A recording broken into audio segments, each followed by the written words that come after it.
ọmọ ọyọ kan tó ṣẹ́kù fa nàbì ìyá wa Fatima àwọn lè bí ń panjọ́ kan kìí wá sàwọn nìkan àtàwọn àti ọmọ wọn àwọn ọmọ wọn Hassan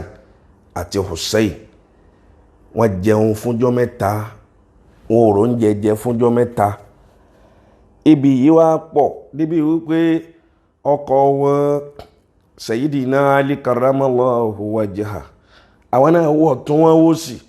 wọn ò rí nǹkan kan tí wọ́n fẹ́ jẹ ní Sayyidina Ali ló wá sọ fún ìyàwó Fatima pé so ní lọ́dọ̀ ga wa báyìí ìyẹn Muhammadu tí wọ́n bí ọ tí í ṣe bàbá rẹ̀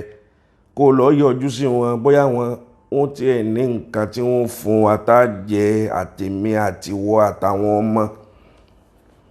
Ẹ wo odidi ọmọ ànábì odidi ọmọ ànábì àwọn Hassani àti Husseini àwọn lè bí pa fúnjọ́ mẹ́ta yìí tí wọn ò rí nǹkan kan jẹ. Ibi ijọ́ mélòó ló pè mí pẹ̀lú rẹ tààbò kọjẹ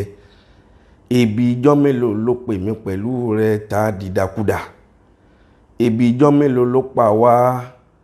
tá di nǹkan kí nǹkan sáyé. Gbogbo ohun tó bá léwu lẹ kó di tó bá ti ní stain kìí sóore mọ́. Ó ṣe ńlá Muhammadu sì ń bẹ nílé lọ́dọ̀ wọn ìyá wa Fatima wọ́n bá wá dìde wọ́n lọ ẹnu ọ̀nà ànábì